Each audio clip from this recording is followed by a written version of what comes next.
Bonjour et bienvenue sur ma chaîne YouTube. Je vous propose aujourd'hui de continuer avec l'outil Stamparatus. Donc dans la première vidéo, nous avons vu les bases et vous avez pu constater que c'est un outil très utile pour pouvoir positionner ses tampons, pour pouvoir tamponner droit, pour avoir le droit de se tromper puisqu'on peut réancrer grâce au fait que vous avez votre volet. En fait, une fois que vous avez mis le tampon, bien on peut, si vous tamponnez une fois et vous apercevez que c'est pas assez intense, pardon, vous pouvez rajouter de l'encre. Donc voilà, un outil qui nous a que vous avez pu découvrir donc dans cette vidéo. Et aujourd'hui, je vais vous montrer que nous pouvons tamponner en rond. Alors voici quelques exemples. Voilà une carte qui a été réalisée avec donc les tampons, un tampon qui représentait un ballon. Donc vous voyez, il représente à peu près ça sur notre carte. Et en fait, le fait de le tamponner en rond nous permet de faire une sorte de couronne de ballon. Hein. Donc là, ça a été colorisé avec les feutres à alcool. Donc ça, c'est un premier exemple. Vous avez aussi ici une carte qui a été réalisée avec les tampons masculins où il y avait des nœuds papillons. Donc là, j'ai aussi utilisé donc le principe du tamponnage en rond, ce qui nous permet aussi de faire une sorte de couronne. Donc voilà, ça c'est une autre idée.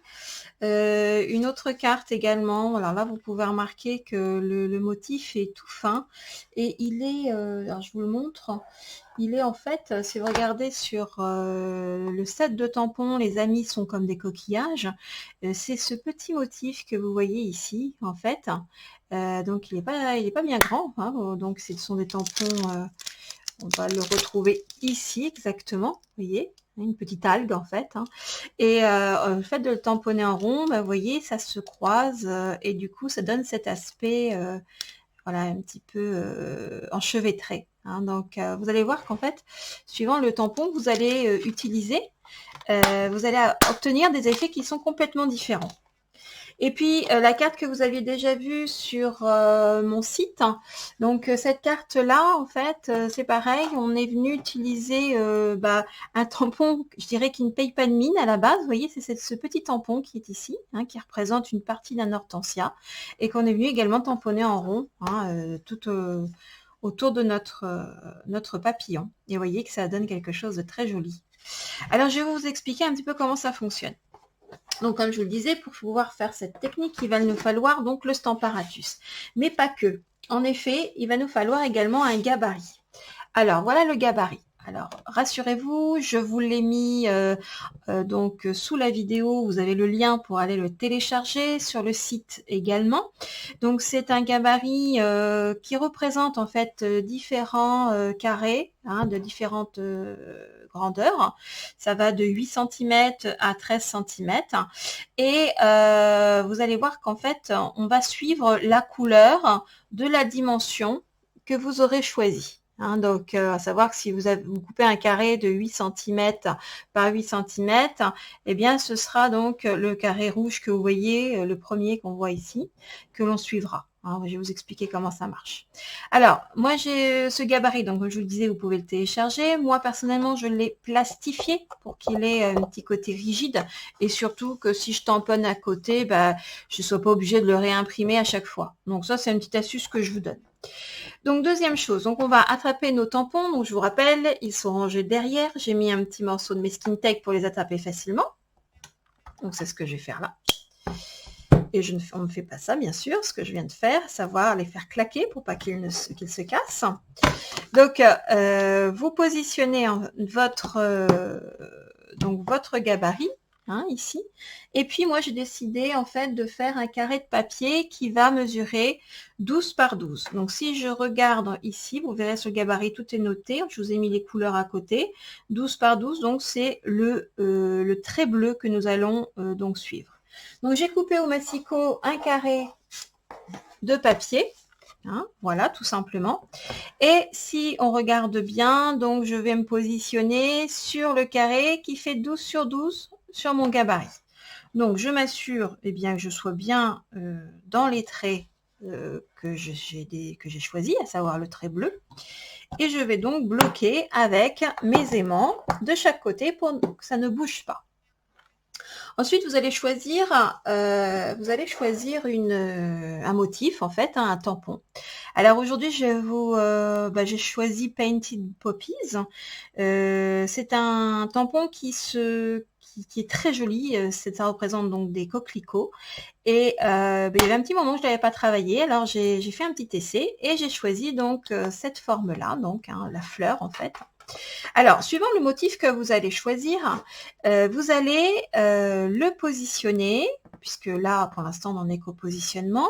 Vous avez remarqué, attendez, je vous enlève, hop, qu'ici, j'ai donc deux droites qui se croisent, hein, au milieu. Donc, vous allez vous servir donc de cette droite verticale pour pouvoir positionner en fait votre tampon. Donc là, je me repositionne sur mon cadre qui fait 12 par 12. Et si vous regardez bien, donc j'ai ma ligne ici qui continue. Donc mon tampon, je vais m'arranger pour que, alors grosso modo, hein, bien sûr, vous ne prenez pas la tête à mesurer votre tampon non plus, mais il va se retrouver en fait au milieu de cette droite verticale. Hein, j'espère que vous voyez bien. Donc, je ne l'ai pas mis à gauche, je ne l'ai pas mis à droite, ça va, sinon ça serait compliqué. Je viens donc le positionner à peu près, voilà, ici, c'est pas mal. Hein. Alors, plus vous allez éloigner en fait votre tampon du centre de votre feuille, moins en fait il va se mélanger avec les autres tampons qu'on va réaliser, les autres tamponnages qu'on va réaliser. Suivant le motif, je dirais que c'est à vous de voir en fait, de faire des essais, à savoir si c'est plus intéressant de reculer le tampon du centre ou plutôt de le rapprocher. Alors, une petite astuce, plus le tampon est important, plus il va être judicieux de l'écarter, de le monter presque au plus haut de son papier. Voilà. Plus le tampon est petit, de toute façon, si le tampon était plus petit, on aurait, par exemple, pour la carte que je vous montrais tout à l'heure, on a choisi donc un papier qui fait 8 cm par 8 cm, puisque en effet, on voulait que ça s'enchevêtre, donc vous voyez, ça correspondait tout à fait à mon format. Hein. Ça, c'est suivant ce que vous souhaitez faire, et en faisant des essais, vous allez vous familiariser avec la technique. Hein. Donc, première étape, j'ai positionné mon papier que j'ai coupé donc à 12 par 12 ici, hein, sur la ligne bleue. Et puis, ici, je viens donc mettre mon tampon, le tampon que j'ai choisi, au centre de ma ligne verticale. OK?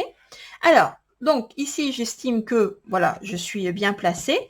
Donc, comme dans la première vidéo, je viens donc, en quelque sorte, accrocher mon tampon sur ma plaque de plexi. Alors, je vais vous le faire j'ai choisi la Memento noire pour bien que vous voyez en fait hein, les tamponnages. Donc, même principe que dans la dernière vidéo. Donc, je viens ancrer mon motif. Voilà.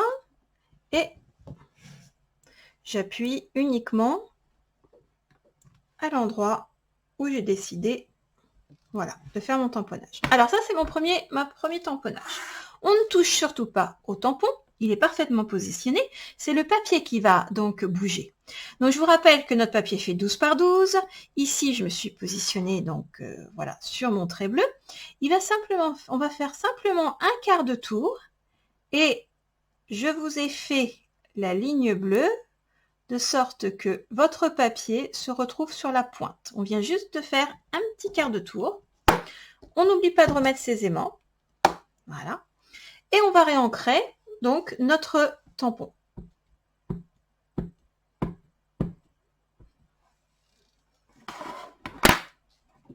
Voilà. Je viens donc, là encore, vous voyez, donc là, mes tampons s'enchevêtrent. C'est un choix parce que je veux vraiment que ça fasse une couronne. Et je continue. Donc, je pousse. Vous voyez, je n'ai pas du tout, toujours pas mon tampon. Je viens juste faire un quart de tour à nouveau à mon papier. Alors, je choisis de le faire dans le sens inverse de l'aiguille d'une montre parce que je suis droitière. Ou peut-être que je suis gauchère d'ailleurs, parce que je suis un petit peu des deux. Mais c'est à vous de voir. Si vous préférez tourner dans l'autre sens, il n'y a pas de problème. Hein. C'est possible aussi. Une question d'habitude. On continue. J'ancre. Je positionne. Voilà. Vous me suivez toujours. Donc, même principe. Je fais encore faire un... Vous voyez, on va faire ça tout le long, tout autour, en fait, de façon à former une couronne.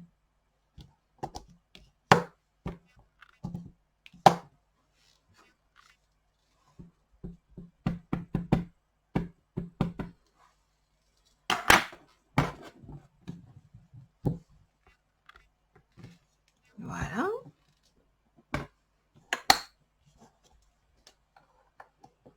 Un quart de tour vers la gauche.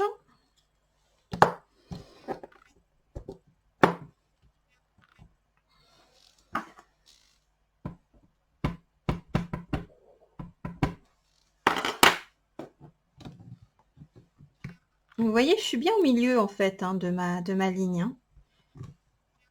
Voilà. On peut aussi s'amuser à faire des moitiés de cercle, hein, suivant ce que vous souhaitez faire. Moi, je m'appelle Carole, donc en effet, ça fait un joli C. Je pourrais me contenter de ça et puis écrire mon prénom à côté. Oui, je sais, c'est un petit peu narcissique, mais c'est ce que ça m'inspire. Alors, donc on continue. Donc, même principe. Alors, c'est une chose que j'ai quand même pas précisé, c'est que, vous voyez, mon gabarit, il est bien à l'angle de mon Stamparatus. Hein. Il est bien positionné à l'angle. Hein. C'est important puisque si vous suivez la même position, vous aurez quelque chose qui sera très régulier. Alors oui, vous allez avoir des ratés, hein, parce que comme toute technique, quand on démarre, et ben oui, ça marche pas toujours. Hein. Ou des fois ça marchera et des fois ça marchera pas. Donc bah voilà, c'est toujours regardez si vous avez mis votre tampon. Souvent c'est à ce niveau-là, un peu plus haut que d'habitude ou voilà, ou un peu plus bas. Mais on ne peut pas toujours réussir du premier coup. Bon, allez, je suis un petit peu feignante, je fais juste glisser. C'est l'avantage aussi d'avoir plastifié ma feuille, c'est que je fais glisser l'ensemble.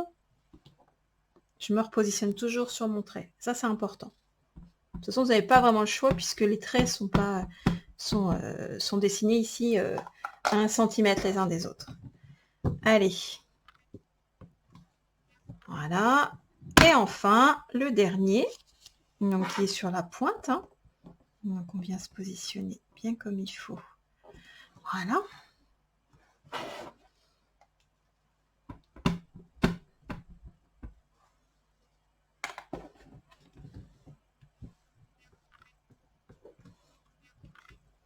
Et voilà.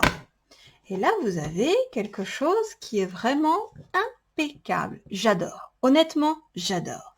Il est possible de venir détourer, vous voyez, l'ensemble. Hein. On peut vraiment faire tout ce qu'on veut. Mais soyez curieux, regardez vos tampons. Il y en a des fois qui ne payent pas de mine, mais qui du coup, en les utilisant avec cette méthode-là, vous allez voir, vous allez avoir un rendu. Alors, qu'est-ce qu'on peut faire ensuite? Eh bien, on peut tout simplement les coloriser. Alors, moi j'aime beaucoup les feutres à alcool parce qu'en très peu de temps, en fait, on a quelque chose de joli. Ici, je vais vous montrer, on va utiliser donc les feutres à alcool que l'on nomme Calico Coquelicot. Calico Coquelicot, donc coquelicot forcément. Couleur coquelicot n'est pas forcément du rouge vif en fait, c'est un rouge orangé. Hein. Alors vous avez toujours 2 nuances dans vos, ça ne voit peut-être pas trop la caméra, mais pour chaque couleur, vous avez donc le clair et le foncé, puisque ce sont des feutres qui sont alcool, donc qui se mélangent. Et pour chaque crayon, vous avez une pointe fine, voilà, et une pointe plus large. Alors là, j'ai pris le clair, ça tombe bien. Donc, vous voyez, après, vous pouvez vous amuser à venir coloriser. Alors, moi, j'aime bien la grosse pointe parce que c'est un petit côté artistique, petit côté artiste que j'ai pas forcément, mais voilà. Donc là, vous voyez, on peut s'amuser à venir. Alors, vous me direz, oui, là, ça chevauche, mais ça reste des coquelicots, donc faut pas trop se prendre la tête. Vous voyez, l'avantage de ce crayon, c'est qu'il n'y a aucune trace, quoi. Et ça, c'est magique. Je suis fan. Alors moi, je commence toujours par la couleur la plus claire, en fait. Et puis après, je reprends mon foncé Alors bon, où est-ce qu'on met du foncé? Ben, je dirais que c'est un petit peu comme on souhaite. Voilà, on va s'amuser à en mettre un petit peu de ci, de là. C'est vraiment pour vous montrer, hein. Je ne vais pas forcément faire toutes les fleurs. Voilà. Une sorte de petite ombre en fait, hein. Et puis ce que je fais, moi, c'est que je reprends en fait mon plus clair pour mélanger. Quelque chose un petit peu plus... Voilà. Mais surtout, l'idée, c'est de ne pas se prendre la tête. Voilà, donc là vous avez un joli coquelicot, puis vous allez pouvoir continuer sur votre ensemble. Alors, si vous souhaitez en fait faire des motifs plus pleins aussi, parce que là on a des motifs qui sont vides qu'on peut donc coloriser, on peut aussi les faire de différentes couleurs. Alors comment ça va se passer? En fait, on va d'abord tamponner uniquement quand votre papier va se trouver, vous voyez, ici, parallèle à mes traits. Donc cette fois, si je veux comment dire, faire de 2 couleurs, eh bien je vais d'abord tamponner, eh bien je vais vous montrer tout de suite. Alors vous voyez l'encre à alcool, ça fait des petites... c'est juste pour vous montrer qu'on peut faire avec 2 couleurs. Donc quand on décide de faire 2 couleurs, eh bien on va d'abord commencer une seule couleur, parce que sinon vous allez faire que ça, nettoyer votre tampon, etc. à chaque fois. Donc vous démarrez, voilà, par votre première, et au lieu de continuer avec un quart, eh bien vous voyez, on va aller ici, on va sauter un quart en fait, si on peut dire, on va le sauter, et on va faire notre troisième motif, et non pas le deuxième.